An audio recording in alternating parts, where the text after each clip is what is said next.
बिस्मिल्लाहिर्रहमानिर्रहीम। अस्सलामु अलैकुम। इस्लामाबाद हाई कोर्ट से मियां नवाज़ शरीफ के ख़िलाफ़ एक बहुत बड़ा फ़ैसला आ गया है और इस वक्त पूरे शरीफ ख़ानदान में हलचल मच चुकी है कि अब करें तो करें क्या, क्योंकि ये तो लेने के देने पड़ गए हैं। गए थे इस्लामाबाद हाई कोर्ट में रिलीफ लेने, यानी सज़ाएँ ख़त्म करवाने एवनफील्ड केस में, लेकिन उल्टा वहाँ पर जाकर तो पोल खुल गए कि किया क्या है, इलाज में हुआ क्या है मियां नवाज़ शरीफ के हवाले से। यानी जो जो सवाल पूछे गए उनके इलाज के बारे में तो जवाब अजीबो गरीब थे। मिसाल के तौर पर एक बहुत बड़ा सवाल अदालत ने ये पूछा कि क्या उनको मियां नवाज़ शरीफ साहब को कभी हॉस्पिटल में दाखिल किया गया, इतनी उनकी हालत ख़राब हुई तो इसका जवाब था नहीं। उनके वकील ख्वाजा हारिस ने जवाब दिया कि नहीं, उनको कभी हॉस्पिटल में दाखिल ही नहीं किया गया। तो अब अदालत ने वाज़े तौर पर यह हुक्म जारी कर दिया है कि 10 सितंबर को हर सूरत मियां नवाज़ शरीफ साहब को सरेंडर करना होगा, अपने आप को हुकाम के हवाले करना होगा, पेश होना पड़ेगा। पाकिस्तान आकर हुकाम के हवाले करें अपने आप को, फिर ही कुछ आगे बात बन सकेगी। तो ये बहुत बड़ा फैसला आ गया है इस्लामाबाद हाई कोर्ट का, क्योंकि शायद शरीफ ख़ानदानी उम्मीद कर रहा था कि पहले यहाँ से रिलीफ मिला था, अब फिर रिलीफ मिल जाएगा, लेकिन जो सवाल अदालत ने किए उनमें से किसी का जवाब नहीं था। यहाँ तो बात मफरूर तक पर आ गई कि उनको अभी हम मफरूर नहीं कह रहे मियां नवाज़ शरीफ को, लेकिन अगर वो नहीं आते तो फिर बहरहाल आप समझ सकते हैं कि अदालत क्या कह रही है, क्योंकि उन्होंने कहा कि अभी हम आखिरी मौका दे रहे हैं, अदालत ने कहा, और अपने आप को सरेंडर करें। जिस पर वकील ख्वाजा हारिस बहुत ही मायूस नजर आए और उन्होंने कहा कि जी आपने तो फैसला ही सुना दिया है। बहरहाल उन्होंने बहुत सी बातें कहीं, ख्वाजा हारिस ने मुतमईन करने की कोशिश की, लेकिन उनके पास कोई वाज़ेह जवाब नहीं था। अब इस फैसले के बाद, इस पेशी के बाद मुस्लिम लीग नून में जो अहम बैठक हुई है उसमें क्या बातें हुई हैं वो भी बड़ी अजीबो गरीब हैं, जिससे लग रहा है कि मुस्लिम लीग नून शदीद इंतशार का शिकार है। मरीम नवाज़ साहिबा ने जो मीडिया से बात की है वो भी बड़ी अहम है, उस पर भी हम बात करेंगे। और इतना ज़्यादा रश क्यों डाला गया ये भी एक अहम पहलू है। तो पहली चीज़ ये कि अदालत में ये बात भी हुई कि जी इतने लोग यहाँ पर इकट्ठे कर लिए आपने, खुदा न खास्ता ये कोरोना फैल गया तो कौन ज़िम्मेदार होगा। हमारे जो हमारी अदालत का जो अमला है उसको भी मुश्किलात होती हैं, जबकि दूसरी तरफ शाहिद खान अब्बासी ये शिकवा करते नजर आए जी हमें जाने नहीं दिया जा रहा। तो इतने ज़्यादा लोगों का रश डालना, एक पूरा यानी एक जलसा करने की कोशिश करना, इसका कोई फ़ायदा नहीं है। बाज़ार ये लगा कि जैसे वो कोई दबाव डालने जा रही हैं मरीम साहिबा, ऐसे जैसे कुछ पता नहीं फ़तह करके आ रही हैं, फ़तह करने जा रही हैं कोई अदालत को या किस चीज़ को। तो इतना रश और लोगों को बुला बुला कर इकट्ठा किया, नारेबाजी और सब कुछ हुआ, लेकिन इस सब का अगर तो ये था कि जी अदालत पर दबाव डाला जाए, दिखाया जाए कि हम कितने पॉपुलर हैं, तो इस सब का कोई असर नहीं हुआ, उल्टा लेने के देने पड़ गए हैं। चूँकि गए थे सज़ाएँ ख़त्म करवाने, सज़ाएँ बख्शवाने, लेकिन एक बहुत ही शरीफ ख़ानदान के लिए एक बहुत ही ख़तरनाक ऑर्डर लेकर आ गए हैं। अब 10 सितंबर अगली तारीख़ है और हर सूरत अब मियां नवाज़ शरीफ साहब को पेश होना होगा, हुकाम के आगे सरेंडर करना होगा। जब ये दलाइल दिए जा रहे थे ख्वाजा हारिस साहब की तरफ से, जो नवाज़ शरीफ साहब के वकील हैं, तो एक बहुत अहम बात सामने आई।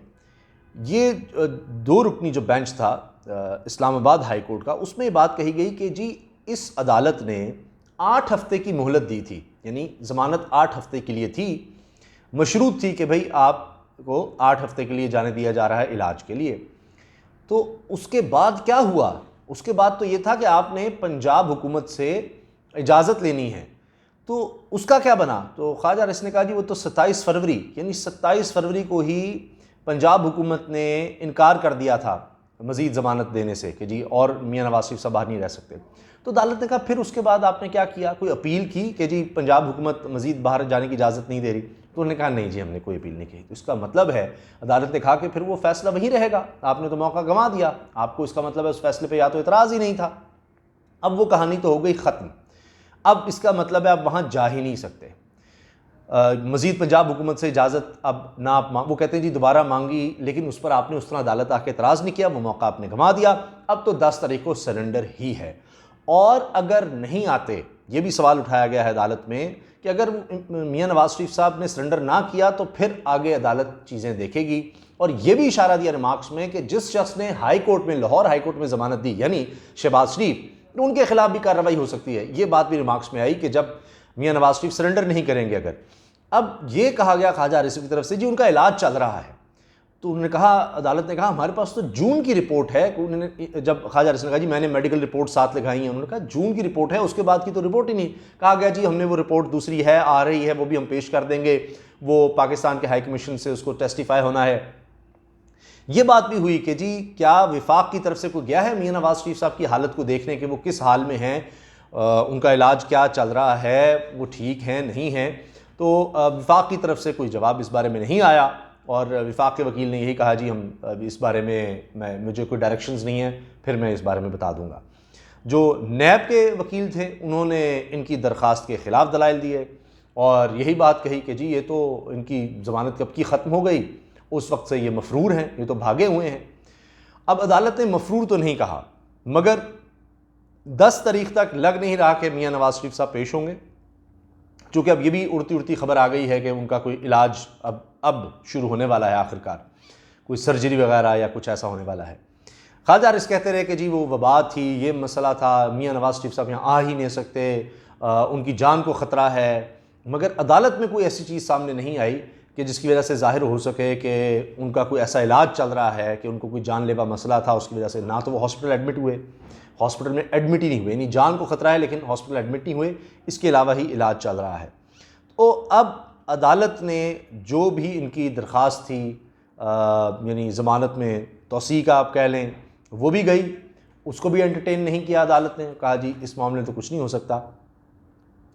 अब एक और ख़तरनाक बात यह है कि ये भी अदालत ने रिमार्क्स दे दिए हैं, जस्टिस मोहसिन अख्तर कियानी साहब ने रिमार्क्स दिए हैं कि अगर नवाज शरीफ मफरूर हैं तो अलग से 3 साल कैद की सज़ा भी हो सकती है। अब आप अंदाज़ा लगाएं कि ये एक नया मसला खड़ा हो जाएगा नून लीग के लिए। अच्छा, फिर यह कि ट्रायल या अपील में पेशी से फ़रार होना भी जुर्म है। जस्टिस आमिर फ़ारूक ने कहा कि हम नवाज शरीफ को इस वक्त मफरूर करार नहीं दे रहे, लेकिन इनके बगैर अपील कैसे सुनी जा सकती है। अब जब होंगे नहीं तो फिर अपील अगर खारिज हो गई तो फिर क्या होगा, फिर तो सज़ा बरकरार हो जाएगी और यहाँ से बिल्कुल फ़ारिग हो जाएंगे मियां नवाज शरीफ साहब। अब मरियम साहब भी पेश हुई थी क्योंकि उनकी भी यहाँ पर अपील थी सज़ा के ख़िलाफ़, उनके शौहर कैप्टन टाइट सफदर की भी अपील थी, वो समाअत 23 सितंबर तक मुलतवी हो गई है। अब एक और दिलचस्प पहलू ये है कि ये केस अलग से चलते चले जा रहे हैं। मियां नवाज शरीफ साहब को जब इसी अदालत ने, इस्लामाबाद हाई कोर्ट ने 8 हफ्ते की मोहलत दी थी इलाज के लिए, तो फिर ये इलाज तो होता रहा, लेकिन साथ ही ये लाहौर हाई कोर्ट में चले गए ECL से नाम निकलवाने के लिए और बाहर जाने के लिए। तो अदालत ने वहाँ भी बाहर जाने की इजाज़त दी, लेकिन इस्लामाबाद का जो फ़ैसला था 8 हफ्ते का, उसके हवाले से हाई कोर्ट ने उसको कोई ख़त्म नहीं किया या उसमें कोई तौसीह नहीं की, वो अपनी जगह था।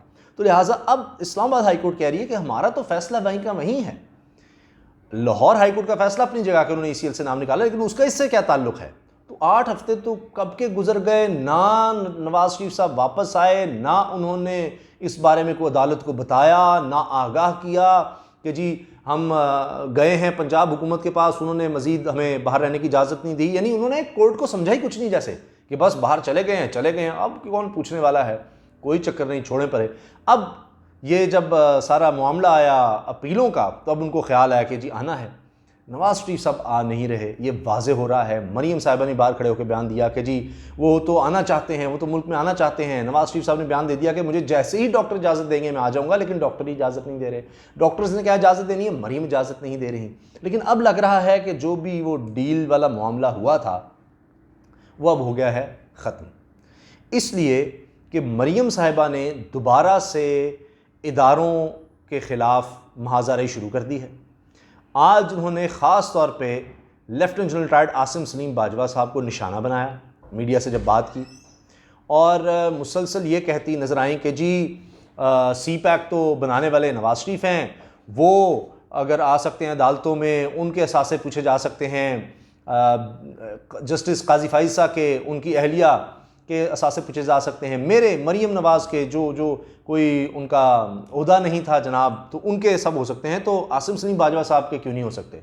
जो उन पर इल्ज़ाम लगा है वो सामने आए और हर चीज़ के बारे में बताएं, उसको वाज़े करें।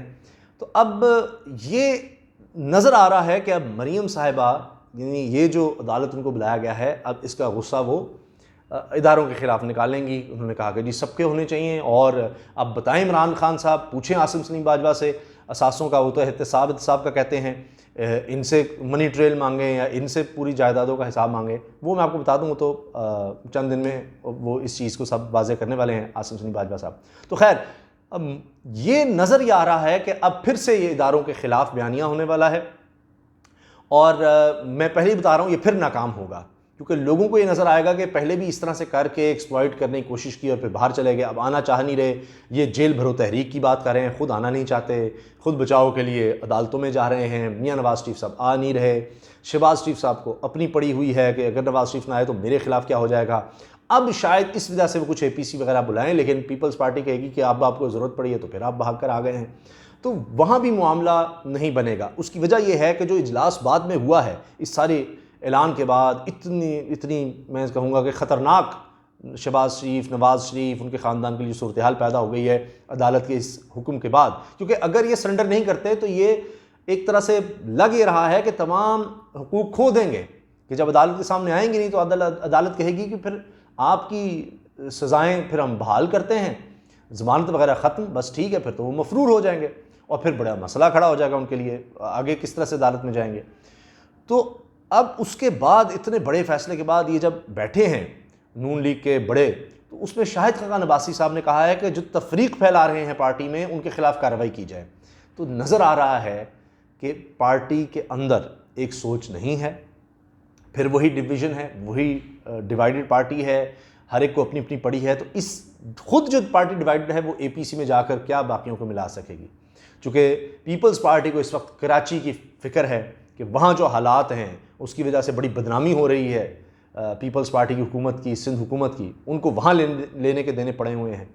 तो फजलुर रहमान साहब को क्या दोबारा इस्तेमाल किया जाएगा फिर अगली डील के लिए। नवाज़ शरीफ साहब किरमानी को फ़ोन कर रहे हैं कि जी पहुँचो, सारे लोग पार्लियामेंट में हाज़िरी यकीनी बनाएं। तो लोग कहेंगे जी आप पहले पाकिस्तान में तो हाज़िरी यकीनी बनाएं। वो एक अलग मामला चल रहा है कि वहाँ पर बैठ कर अब सियासत कर रहे हैं कि जी सारे पहुँचो, हुकूमत को टफ़ टाइम दो, ये कर दो, वो कर दो। तो बात बन नहीं रही। तो पहले से ज़्यादा मुझे लग रहा है कि शरीफ ख़ानदान के लिए हालात मुश्किल होने वाले हैं। इजाज़त दीजिए, अल्लाह हाफ़िज़। पाकिस्तान ज़िंदाबाद।